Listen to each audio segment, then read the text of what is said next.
Welcome to the EBPL podcast, brought to you by the East Brunswick Public Library. My name is Melissa Hozik, the adult programming librarian here at EBPL, and I will be your host for today's episode. We are known as our community's living room, and today we are helping spotlight one of our East Brunswick organizations. Today I am joined by Maevonia Caldwell and Reverend Karen G. Johnston of the Lost Souls Memorial Project. Welcome, Maevonia and Reverend Karen. Thank you so much for having us. Can you tell us about how the Lost Souls Memorial Project was founded? Well, how about I jump in and just say that there have been people, including Maevonia Caldwell here on the podcast, who have been holding this history locally, as well as over the decades, there have been academic exploration of the history of the Van Wickle slave ring. But the Lost Souls Public Memorial Project was founded the year before the bicentennial of the slave ring, which happened in 1818. And it came together through public-spirited individuals and 3 local community organizations who felt this history cannot be forgotten. And those organizations are the New Brunswick chapter of the NAACP, which covers all the Brunswicks. It was the New Jersey chapter of the Afro-American Historical and Genealogical Society, and the Unitarian Society that's located in East Brunswick. Can you tell us about the history of the project and its importance to East Brunswick, New Jersey, and overall American history?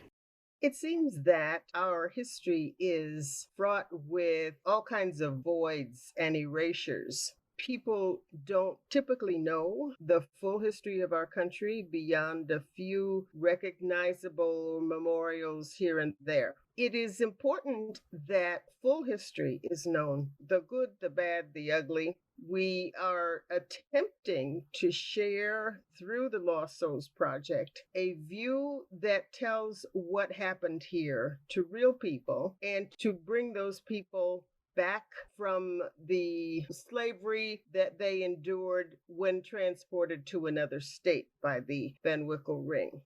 If we don't remember history, we repeat it, or sometimes we intensify its atrocities. So this project hopes to have our town remember the 137 people who we can document as having been stolen from this community and to welcome them back, to say to their people, the people who descended from them, that they lived here, they were here, and they were more than slaves.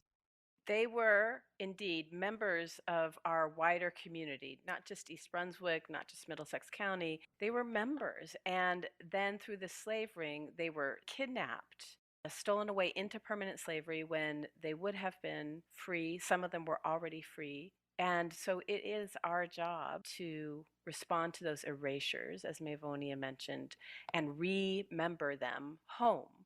And I think one of the most compelling experiences I've had being part of this project is in the first year, we knew of 85 lost souls, and they are women, children, men. And now, through diligent research that has deep integrity, we have, as Maevonia said, identified 137 at least. So this is history that is still unfolding, and it's our responsibility to make sure that we know as much as we can, because when we know better, we do better, as Maya Angelou has told us, and we are often reminded at the project. What types of events does the Lost Souls Memorial Project hold around the community? Our most important event is an event we hold at the end of May every year. It's a recitation of all the names that we have been able to gather. And we have done it in different places, but from now on, we hope to always do it at the site of the future memorial, which is in front of the Community Arts Center. We feel that we are stewards of the lost souls, making sure that they are remembered, their resilience is remembered. But we do it also to ensure that the community has a way to engage this history. While we can't make right the wrong that happened in 1818, we can do right today. And the recitation is one of those things that we do.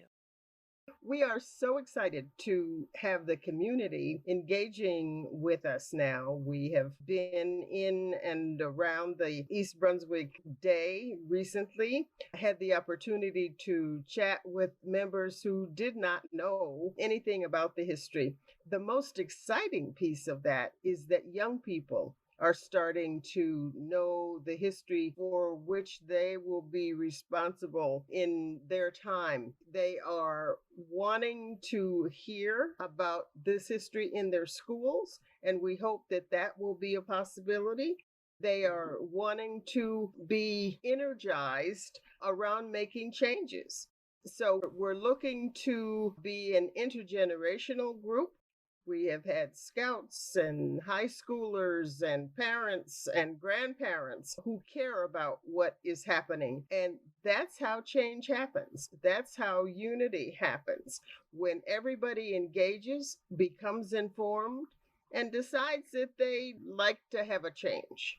So in November, we are looking forward to having an event with the Human Relations Council. It will be an online event, but we have been working with them as well, doing the 1818 Remembrance Zones, some of which you can see this month in the library display cases. The library has been a wonderful partner with us, hosting some of our best events and just making sure that the community can know about this. But we love that East Brunswick is learning more and more. And we just also want to say this was a Middlesex County judge who was the head of the statewide slave ring. This is important history for Middlesex County. It is important history for the state of New Jersey. The sitting governor at the time is implicated in the slave ring. It's history we need to know. And so we hope that more and more people throughout East Brunswick, Middlesex County, the Garden State, the nation come to know about this. And I'll just add one more thing, is that we were so pleased in February of 2020 to be highlighted in the New York Times Magazine's 1619 Project when they looked at different places where human beings were sold as slaves. If people want to learn more or become involved in Lost Souls Memorial Project, where can they find more information? We would point anyone who's interested in learning more about the project itself, the memorial, or becoming involved as a member of our group. We'd point them to our website, and Reverend Karen has that URL available for you. And we would be happy to add you to our mailing list and are interested in your ideas and your participation. Yes, our website's URL is lostsoulsmemorialnj.org. So lostsoulsmemorialnj.org. And you can also find us on Instagram, on Twitter, and on Facebook. Maevonia and Reverend Karen, thank you for helping us spotlight the Lost Souls Memorial Project. Thank you so much for having us. Thank you for the opportunity. Thank you for joining us for today's episode.